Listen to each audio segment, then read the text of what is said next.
So stop loss, just in the name, sounds good, doesn't it? It's going to hopefully reduce our stop losses, which we want, right? So let's figure out, well, what is this really all about and how do we use it? So a stop loss is actually a trading order, an order that you place. So really the definition of it is an order you put in place with your broker, your online broker typically, to automatically exit a trade if it goes against you by a certain amount.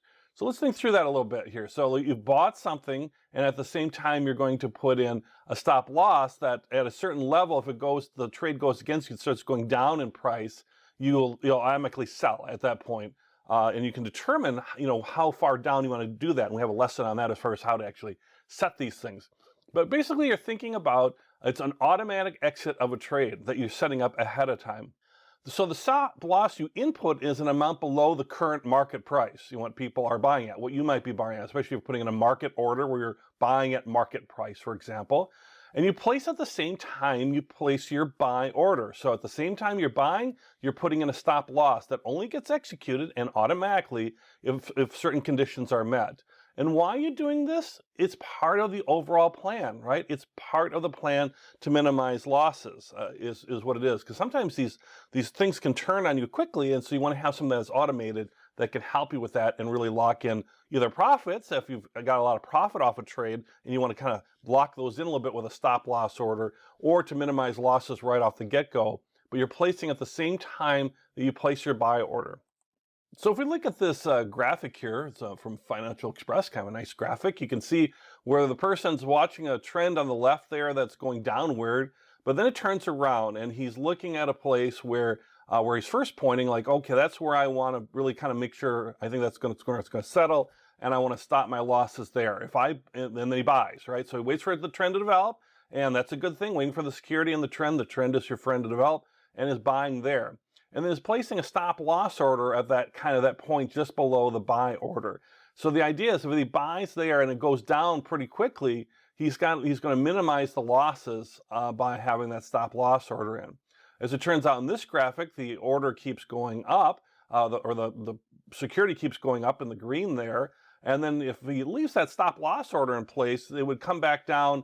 And let's say if the person hasn't sold by the time on the far right there, then the stop loss order would be automatically executed. And you'd still have a loss in this example. So really what you'd want to do, and you can do, is you can actually move your stop losses as you make more profits.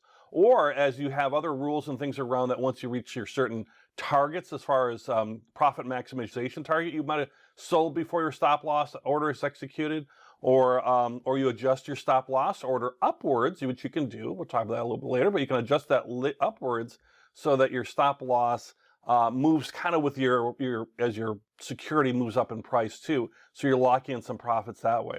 And when we get into the market order type section, well, there's another thing called a stop limit order, very similar to stop loss, and we'll get into that at that point here later. We have a whole section just on how to trade securities on the different types of orders, from market orders to short to stop loss, stop limit, all that kind of stuff. So we'll be learning about that.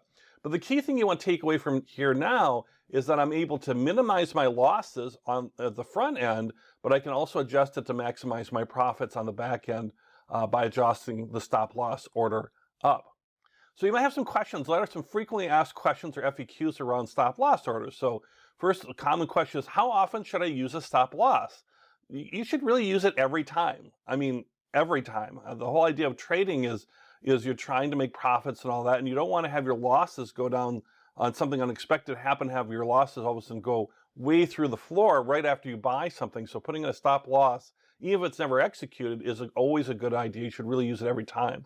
The exception on that might be a buy and hold, or a long time hold investor. Somebody's holding for a year or more, then they might want to, their whole idea is that they're going to go through long down periods and have that security come back up, is the idea, by basically using time on their side. But if we're actively trading, we don't have that kind of time. We don't want to hold something for 2-3 years if you're an active trader. But a buy and hold person could get away with not using a stop loss. But if you're an active trader, no, use it every time. Do I have to use it? Can I just sell when I feel like it? Just have a feeling, or use something like an indicator and just feel like it, and have it not be automatic. And the answer is yes, you have to use it. You have to use it every time, and yes, you have to use it. And the reason for that is the stop loss, putting that in place, takes emotion out of it. Sometimes we get attached to a security, we're in denial, we think it's going to come back, and it doesn't. And then we sell at a deeper loss than we maybe wanted to or intended to. And then we figure out that even though we've had some profitable trades, we've had some real bad stinker trades because we didn't put a stop loss in place. It takes timing out of it, right? It's time to always, it takes the timing as far as time you spend always watching it. Because it's automated, you don't have to be watching your security constantly all day long during a trading day. You can just put the stop loss in there, and then you can adjust it later as, let's say, if hopefully you're riding the trend and you're banking in some big profits, you can adjust upwards at that point. And it helps you to exit out fast out of fast big drops, right? Where something unexpected happens and all of a sudden the security is really dropping in price. You're not watching it constantly. It's hard to do that. So so the stop loss will just automatically take care of that order and sell and either minimize your losses or lock in a gain. And again, it's all part of your plan, right? It's all part of the plan, the trading plan that you have. And lastly, a frequently asked question is, I'm worried that my stops will keep getting exercised all the time, particularly in a volatile market where there might be whipsaws and things where it's up and down, and they're always being executed. And my trade never really has much, time to really develop.